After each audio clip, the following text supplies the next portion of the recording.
Hello everybody, NephilimJD here, and welcome back to The Legend of Zelda: A Link to the Past. Last time, we beat Dungeon 5 of the Dark World. Well, I beat it twice because of bum recording, but things have been fixed, so I shouldn't have those kinds of issues anymore from this point on, at least till the end of this current Let's Play. So now, we're going to enter the 6th dungeon, and last time you saw me get the Ether Medallion and the Cane of Birna after a lot of time wasting. I did a lot of that last episode, I'm not very proud of it, but anyways, we need the Ether Medallion to open the way to the 6th dungeon, which is right here. As you see, there's an indentation right there of the Ether Medallion, so we need to stand on top of it and cast Ether. And this is something that I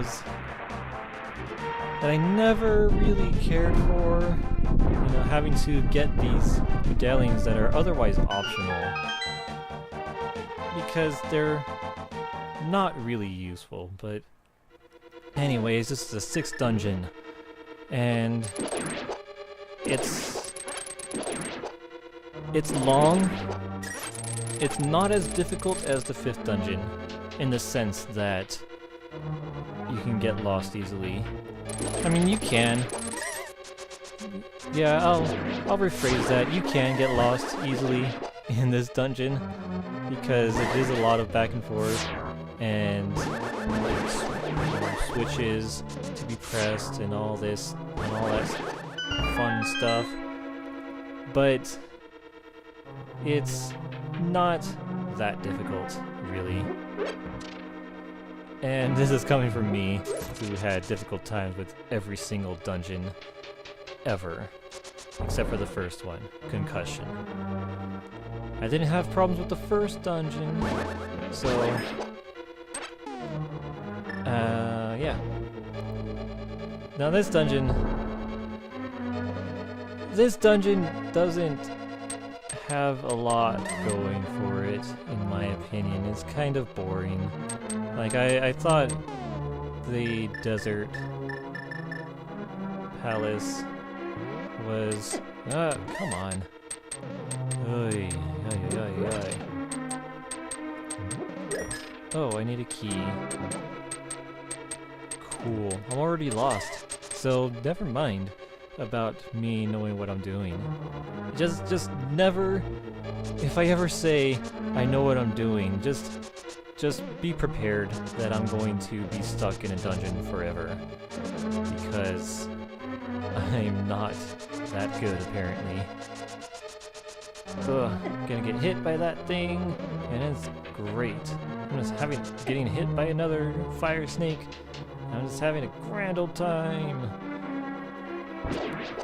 Anyways, uninspired temples. This one, I don't know. I don't know how to feel about this one. It's not very appealing to me. It has slime on the wall, so it's like, we're in a swamp. But other than that, it's nothing too notable. But yeah. Oh yeah, another thing that makes this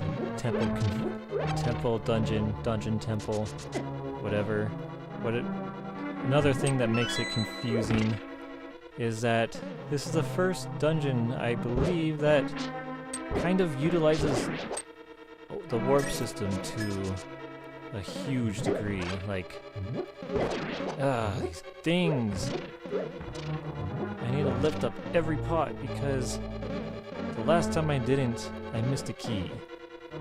Because keys are under pots now as well, which is no bueno. Yeah. Okay, I was already in there, and I saw that I need the big key, which I don't have yet. Oy. That is me giving a sigh, a Jewish sigh. But yeah, this is the first dungeon Oh, I wasn't paying attention there. Okay. Wait, no, I want it to be like that. Yeah. I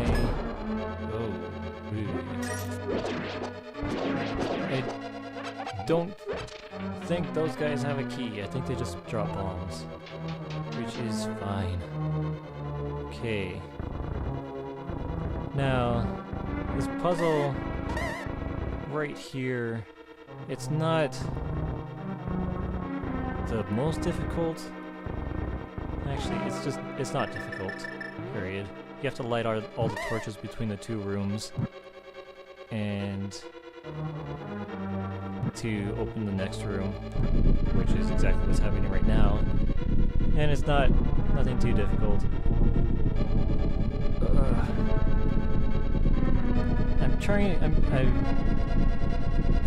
The later dungeons, as with most games and people, the later a thing is in the dungeon, the least likely you'll remember, just because.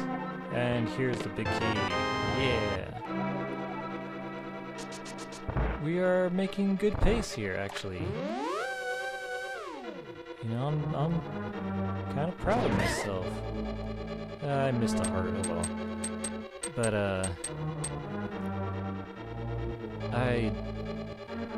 oh yeah, later dungeons that you tend to forget. You know, even if you played a game a million times, you probably played the first part of a game a lot more than the last part of a game. And, you know, that just comes down to, you know, as human beings, we tend to not really finish what we start. Which is, it is true for me. I'm going to grumble because I hate getting hit. But yeah, although that's strange because, especially with this game, every time I start this game, I do finish it. I just... Stop getting hit. But, there's a map that I don't need. But I'm going to get the treasure in this dungeon because I have to. It is necessary for the rest of the game. Yeah, the last part of this dungeon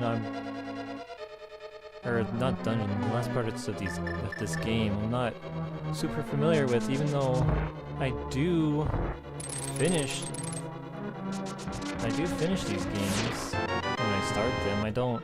This isn't one of the ones where I start and just never finish, so I don't know.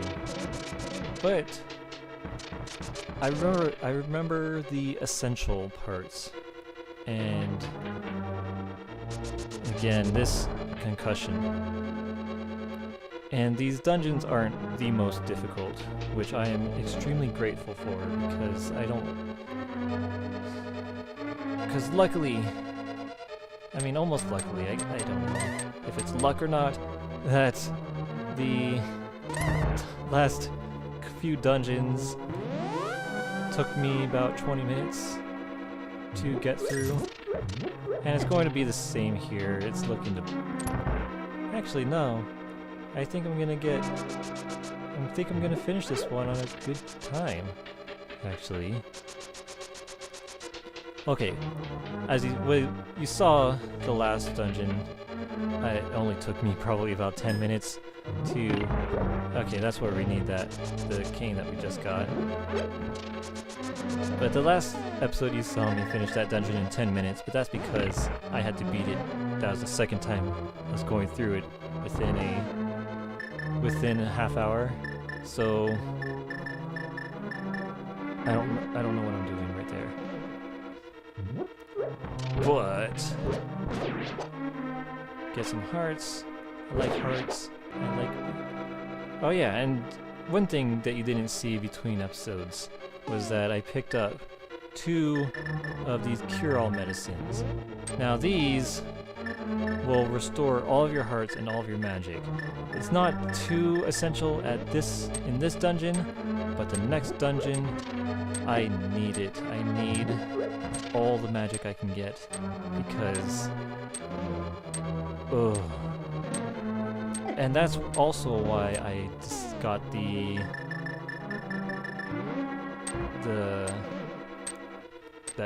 that thing that halved my magic meter, because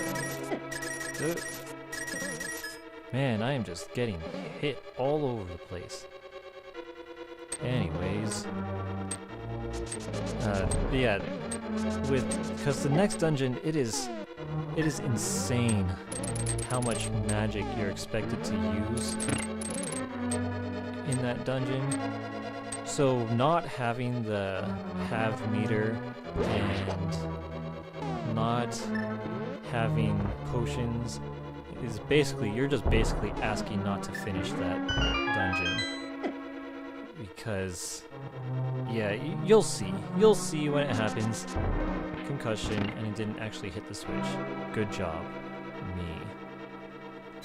I'm going to get a couple fairies because I want to be close to full health. Well, I'm at full health. Yeah. Oh, we're finally in the final stretch of this dungeon. Just have to hit the switch and go upstairs. Now this boss,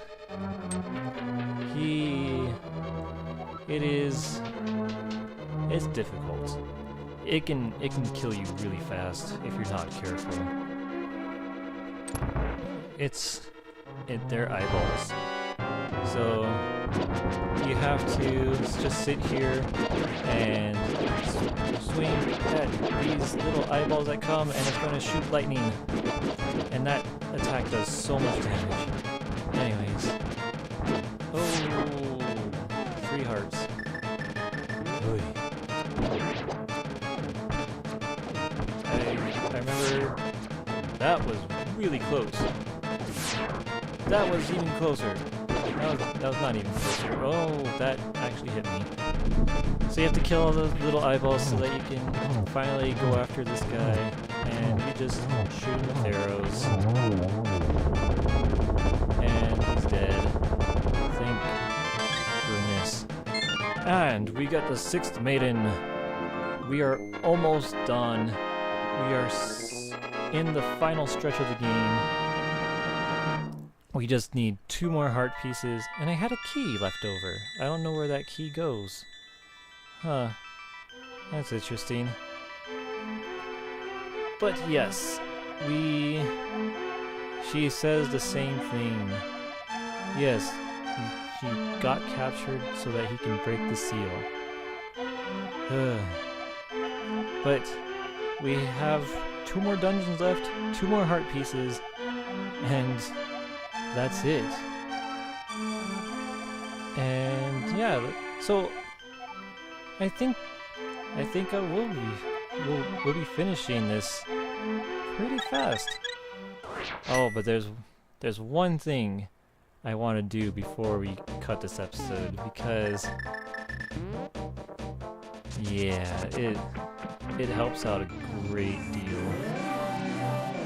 So we need to come back to the light world, because remember last time I went into that one place that's the dark world equivalent of Link's house. Well, he's a bomb seller, and there's a thing that you can get after beating the 6th dungeon, which, well, I mean, we're almost there, so why spoil it? We'll be seeing it shortly. But this is going to help out immensely, and is actually necessary to beat the game. And It's another thing. Oh, they're just... How do we... I don't know how I discover these things, but yeah, we get a big bomb, and we need to be careful. We cannot dash because, as you saw, we have to place the bomb with A, and that's our dash button. So we can't dash. We have to walk it, and if we get hit, it's bad news. If we jump down a cliff, it's bad news. So you have to be really careful. But there's a thing over at the Great Pyramid where we first came to the Dark World, and we have to blow up a wall there. And as I said, it's necessary. And yeah, it is necessary to beat the game. So just gonna get it out of the way now. So we have to leave the bomb here to blow up this wall. And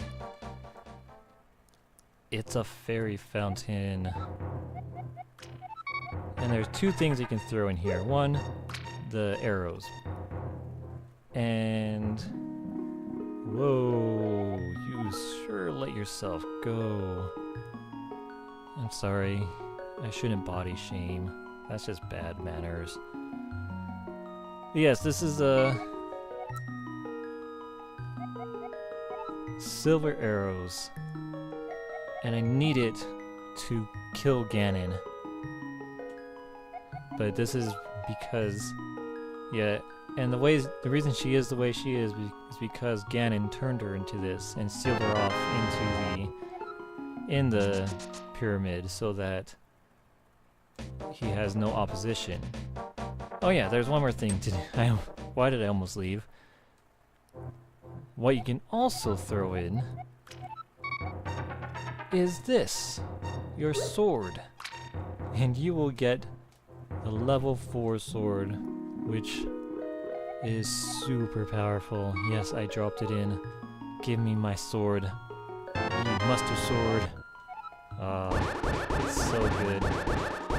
And it does so much damage. Ooh. But yeah, I'm not a fan of games kind of requiring you to do stuff like that, where you need to know that that bomb person sells a huge bomb. I mean, you kind of get a hint about the silver arrows, but that's if you're sitting there in Ganon's fight, not knowing what to do, and it's a very specific thing to even know that you need the silver arrows. It is, not a fan. Anyways, I'll stop the episode right here, and next time we are going up to Death Mountain again to get our last 2 heart pieces and the final dungeon. So this has been NephilimJD, and I will see you all next time. Take care.